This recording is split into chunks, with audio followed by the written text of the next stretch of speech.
Uh, Let me give a foundation for that. Okay.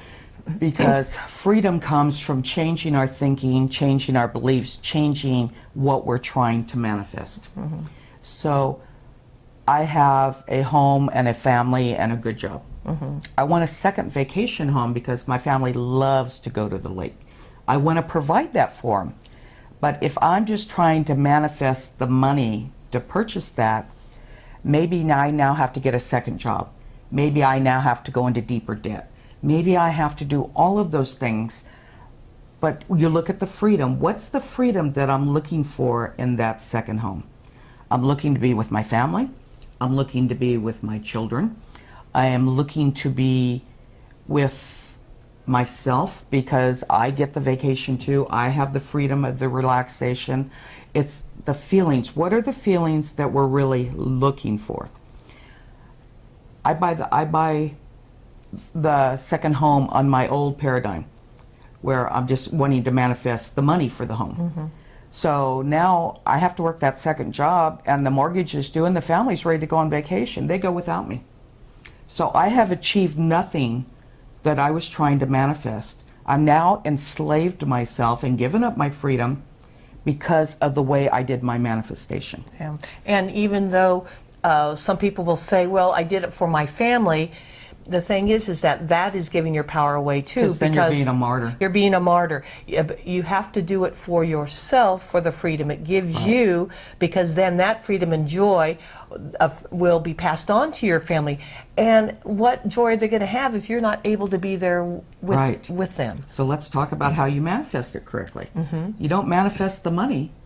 You manifest what you want. Right, because it could be someone lends it to you, or like when we grew up, remember there was a family that that had a cabin, and so they gave us free reign to go up whenever we wanted to, up into the woods and stay at that cabin. We didn't have to buy the cabin. We took care of it. We loved it. We left it cleaner. We left it cleaner than when we got there. And maybe your father-in-law owns the cabin or the boat or whatever. Maybe you're making enough money now to just rent it for that 2 weeks. Right. So you don't have to worry about the upkeep and the maintenance and the insurance and the replacing things and the wear and the yards. Right. So when you're looking at this, ask for the manifestation and then accept it. So your father-in-law or your friend says, here, you want the cabin for 2 weeks? You don't say, no, I'm trying to get the money to buy my own. I don't want to use yours. I know, so you've just shut off that flow is what you've done. Yes, and I want to use it, and thank you. When can I go? Yeah, and you shut off their flow, too, because they are giving of their love, and when you said no, there's no backflow then for them. If you takes you to the part of acceptance. Right. And allowance for manifestation and for money and for thriving. Right. You have to allow it to come to you no matter what comes. And you give thanks even if you haven't seen it in 3D yet. You give thanks with the sense of knowing. Yes. And if you lose that sense of knowing, then you put yourself back into that sense of knowing, that state where you give thanks and that you're going to get this freedom and be able to do what you want. So it's looking outside of money. Money consciousness. If we just focus on the money part, we miss all the other opportunities, which would take the stress away from the money. Even going back to interacting with the credit card companies, maybe someone is generously going to pay that off for you. You don't have to say, no, I did it, I have to pay it off myself. You're back to being a martyr. You're asking for a manifestation. Source is giving you a response to the manifestation. And you're not accepting it. You're not accepting it. So what are you going to manifest?